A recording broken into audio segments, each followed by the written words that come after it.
her head and be sent to a temple to become a nun. But halfway through, Manu stood up. She realized she couldn't just let people push her around like that and end up as a useless widow. The only way to fight back against this fate was to take the throne and become the queen of this country. Manu quickly redid her makeup, put on the most regal outfit she had, picked up the little prince, not even 5 years old, and walked toward the highest throne of Jhansi. From that moment, the first and only queen of Jhansi was born. But the British couldn't stand a woman on the throne. That very night, they gathered tens of thousands of troops and stormed the palace. The army commander held the old treaty signed with the royal family and demanded that Manu leave the country immediately, and she couldn't take any jewelry or wealth with her. The commander thought this would make Manu surrender, but he seriously underestimated this woman.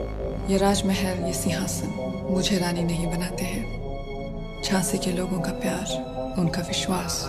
Then Manu picked up the little prince and walked out of the palace with her head held high. Everywhere she passed, loyal subjects cleared the sharp stones off the road for her. When the townspeople heard the news, they lit torches on their own and filled the streets to light the way for the queen. Even the children were shouting from the heart, "Make way for the queen." Just like Manu said, what made her queen wasn't the cold throne, but the people's true love and respect. Soon, militias loyal to Manu stormed the palace and fought the British troops occupying it, bringing Manu back in triumph. But the first thing Manu did after returning to the palace was stop the militias from slaughtering the families of the British soldiers, because she didn't want her people to be chained forever by hatred. Unfortunately, the British didn't see it that way. They weren't willing to give up Jhansi's resources, so they sent envoys back to the palace to try to force the queen out again with another unfair treaty. The queen looked at the smug envoy and gave him a scornful smile. This time she wasn't going to give in. She was going to drive the British out with war. Soon both sides gathered huge armies ready to fight outside Jhansi's city gates.